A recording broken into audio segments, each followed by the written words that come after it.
Hello everybody, welcome back to another video. Today's video is all about housing.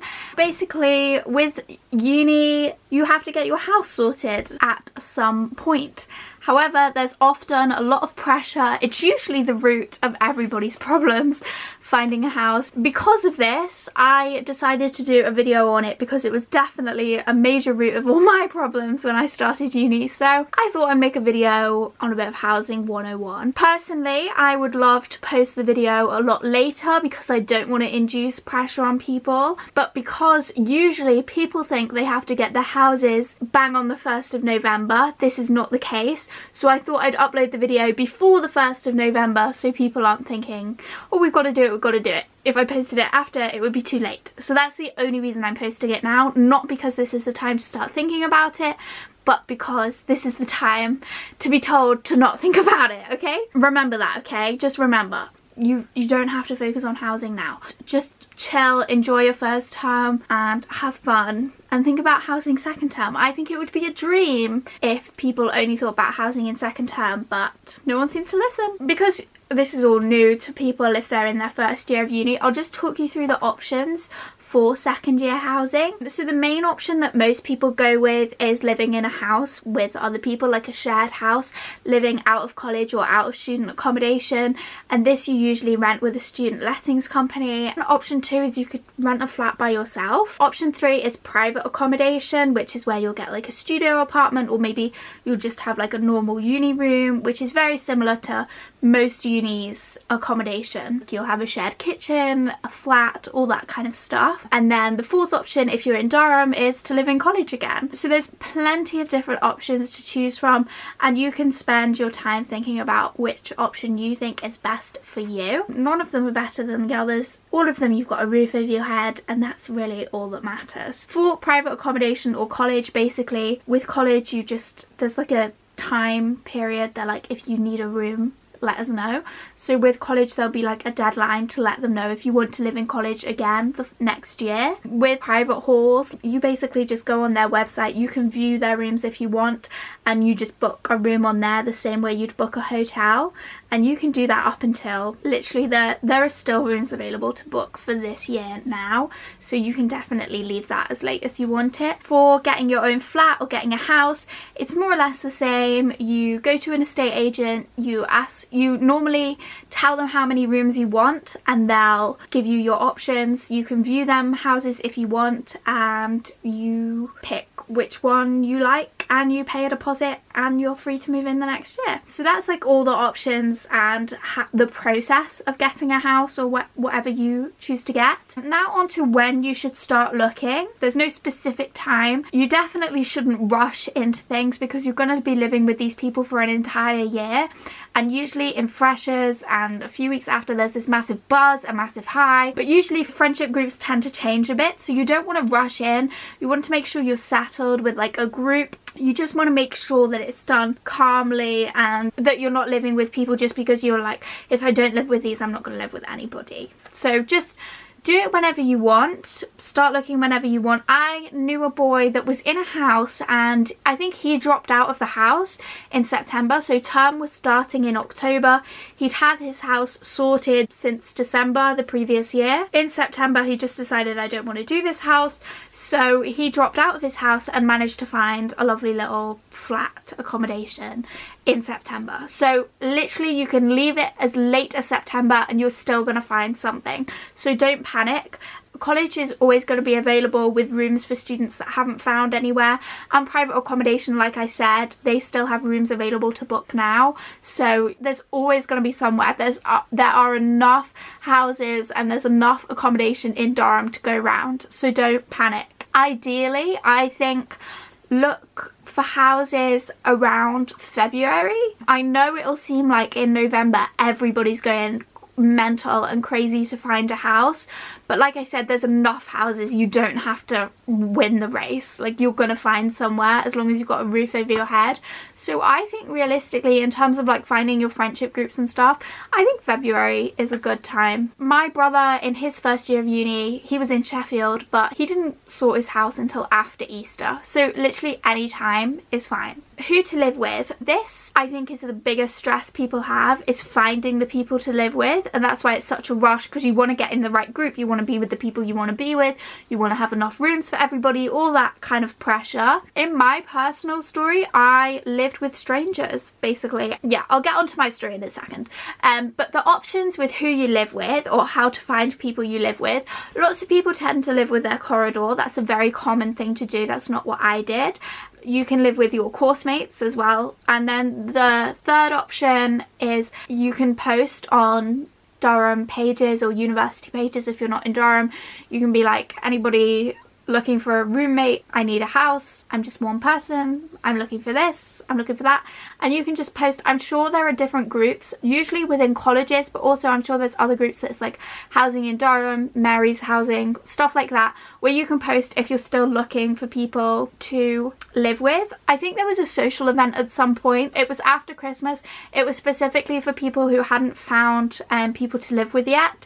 It was a social event for them to find other people, everyone in the same boat, looking for housemates. So you can post on Facebook, or you can go to an event like that, and usually if you scroll through Facebook, there'll be posts like, we've got a 4-bed house, there's 3 of us, we're looking for 1 extra person.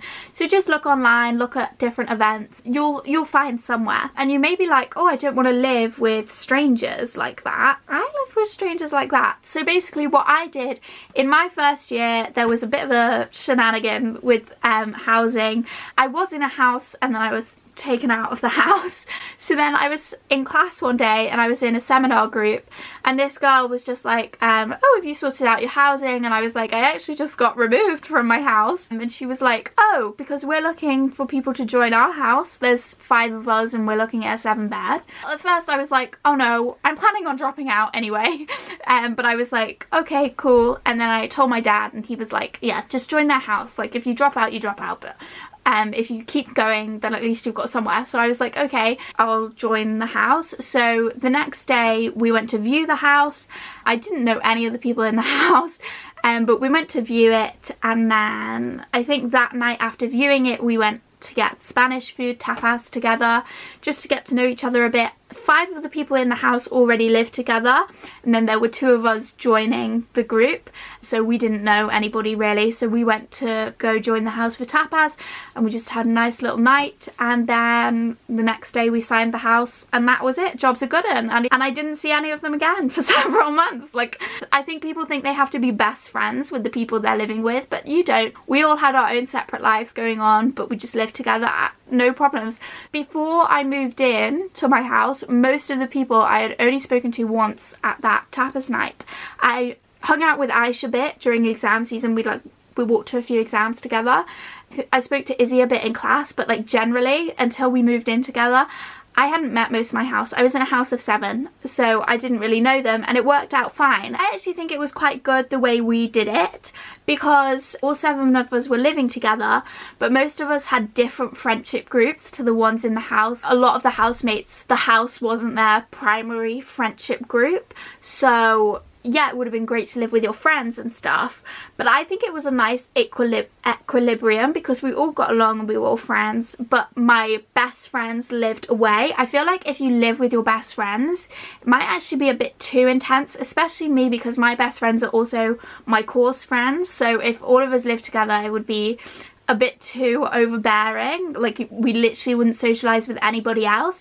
But living with a separate group of people and not being bestest friends is probably better, because you're not on each other's back and you're not going to get on each other's nerves. I thought the dynamic that we had of us all having our separate lives, but sometimes we'd come together and play Just Dance and things like that, I think that dynamic was really good, and I definitely recommend that kind of dynamic. That's my story of what my house was like, and just sort of there to give you hope that if you're not living with people you know and things like that, it's not the end of the world. And it's also not the end of the world if your friends live far away. My friends lived in Gate and I lived in town centre. Gate is literally as far as you can get.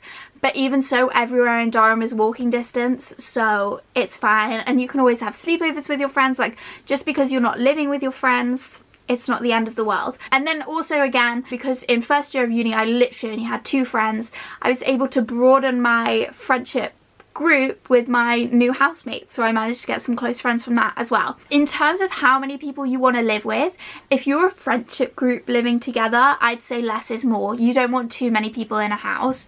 That always leads to drama if you're a close friendship group.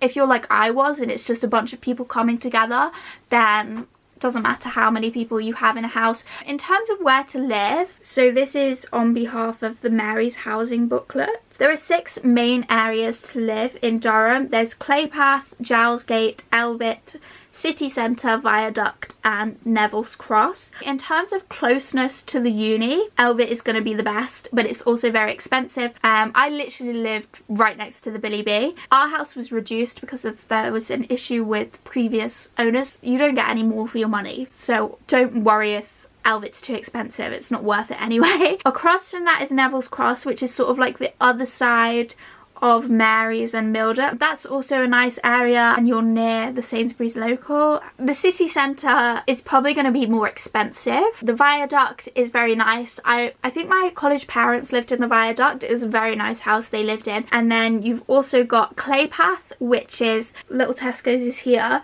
If you go down here and Lloyd's is here and you keep going, that path up there, like that road going up there, is Claypath. And then after Claypath you've got Gate, which most people really diss Gate. Gate is the cheapest, but there's literally major advantages to living in Gate. All the major shops are in Gate. They've got the Range, the big Tesco, Aldi, a TK Maxx, a Domino's. They've got everything there. I actually think Gate is a really good place to live because aside from the uni stuff, you've got all your amenities right on your doorstep. And I think that's kind of better. Like, my friend literally lived next door to Tesco, and that's so convenient. They could literally take their trolley to the house because the house was still within the boundaries of the trolley. People diss Gate so much, but as long as you've got a roof over your head and you're living with the right people, there's literally nothing wrong with it. I spent all my time in Gate because both of my friends lived in Gate, so I was always walking back and to. And yeah, after a night out, it's not ideal, but it's exercise, and who doesn't love a bit of exercise? Don't panic like, oh, I'm not in the Golden Triangle and all this kind of thing. Like, I was like smack bang the ideal place you want to live, and yeah, it was great, but it was no better than living in the Viaduct or Neville's Cross or Gate. Like, there's literally, Durham is such a small place anyway. It doesn't matter where you live, you're going to be pretty central. Like, if you were in another uni, you could be miles and miles away from stuff, but really the furthest you're going to be in Durham is 3-4 miles at the most. Really, there's no stress, and each place has its own advantages and disadvantages. There's also buses. Like, we're not living in the Stone Age. You can get a bus, you know, there's always ups and downs and silver linings. Now, what to look for in a house. First of all, a correct number of rooms for the group you've chosen.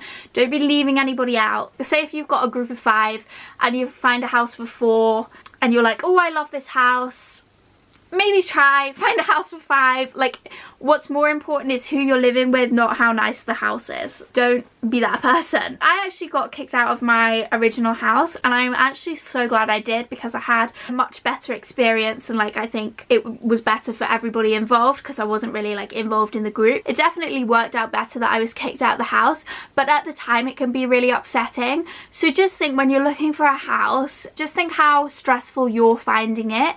You don't want to make it any more stressful for anyone else in your group by like kicking them out. And it happens so often. Like, I know so many people that get kicked out of their houses. It's just not a nice feeling, and it adds to the pressure already. So try not to do that. If you don't want someone in your house, don't add them in the first place. And once they are added, try find a house to fit everyone. That should be your main priority, that everybody's involved. The second thing you should look for is kitchen size. I think this is probably the most important thing. Your kitchen size compared to the amount of people living in the house. That was the one problem we had with our house. There were 7 people living in it, but the kitchen we had was literally half the size of my bedroom. Definitely consider that, like consider the cupboard space. Our cupboard space was fine, but it was more the counter space. Because our oven was so big, which was so unnecessary. Our counter space probably would have worked for 1 person living alone, not 7 people. So I think it's so important you look at the kitchen size, especially if you cook your own meals. Like we were all, oh no, there were quite a few takeaway lovers in my house, but like generally we all like to dabble in the kitchen now and again. So definitely look at kitchen size. It's way more important than you think it is. I would recommend making sure the house isn't moldy or damp. You can normally smell if a house is damp, or you'll see if it's moldy, like if there's like black spots on the wall, because they're usually things that you can't control but your landlord will put on you. So try not to move into a moldy house. It's not the end of the world if you move into one. It can just make some things a bit harder. If a house is moldy, just make sure when you move in you take pictures of the mold, like it was here before, there's nothing we can do. When you do move into a house, make sure you take pictures of everything. And this is my top tip: take a picture of your mattress at the start of the year. If there's any marks or anything on your mattress, take a picture of it, because this is what I've learned. Landlords will always try to get money out of students' deposits based on mattress stains. They'll always say to students, we're taking £100 out of your deposit because you stained the mattress. And I think they do it because students are going to be too embarrassed to say no, I didn't, and they're going to think, oh my god, did I do that? I'm not fighting that, that's really embarrassing. Whereas most students actually have mattress toppers on their mattress. So make sure you take a picture of your mattress at the start of the year. It's just so you, like, that is one thing. I didn't get a fine for my mattress, but I've heard it too many times. Like, it's ridiculous how many times landlords try to charge over mattress stains. So just make sure you keep your mattress good, and you also take pictures of it first, and take pictures of any damage in the house at all when you move in, so that when you move out and they're like, oh, we're charging you £50 because you broke a door, you can be like, actually, I've got this picture from the 1st of September, the door was already broken, it wasn't us. One thing I always look for when I look for a house is gaps under doors, just because I am terrified of vermin or anything like that, and it would literally be my worst nightmare.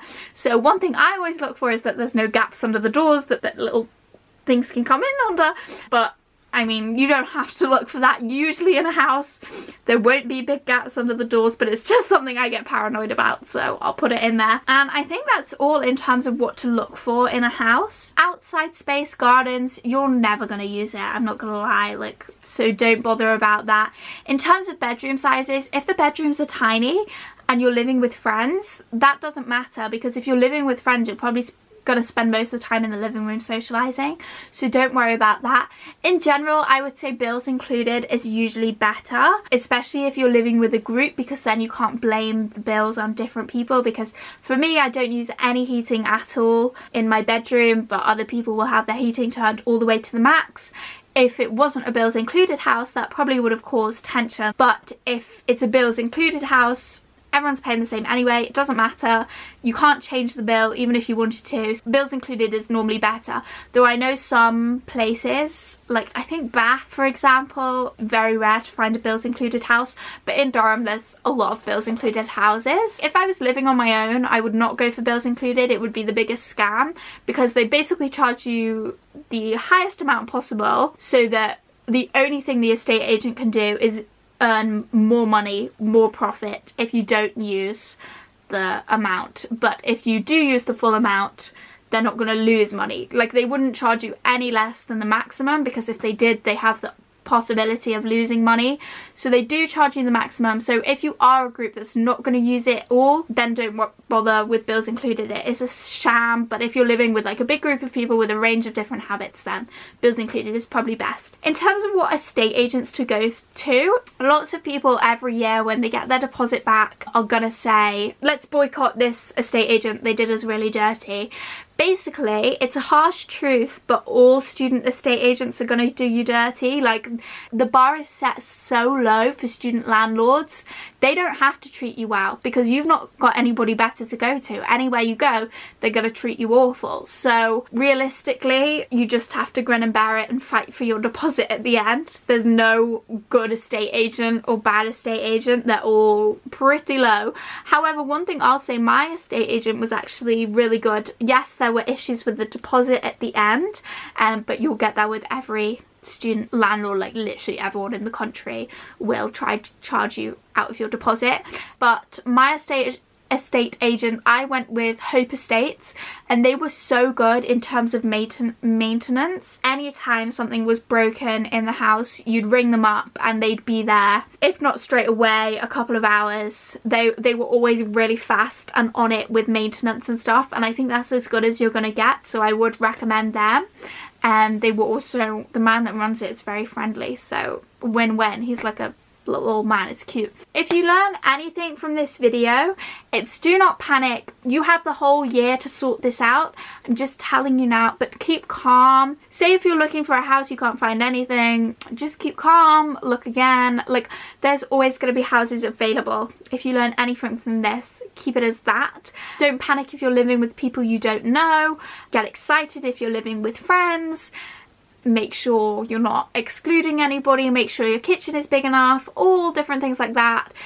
Also make sure the price is right for everybody. If you're in a group, before you start searching for a house, check what all your budgets are. You don't want anybody feeling embarrassed or like having to be like, oh, actually I can't afford this when you find a house. Like, you just want everyone to be open and honest with each other at the beginning.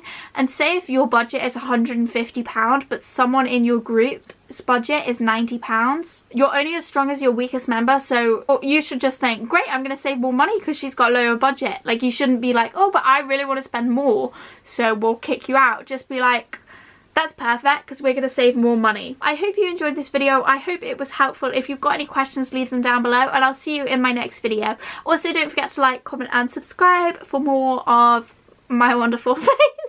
I hope you enjoyed. Bye.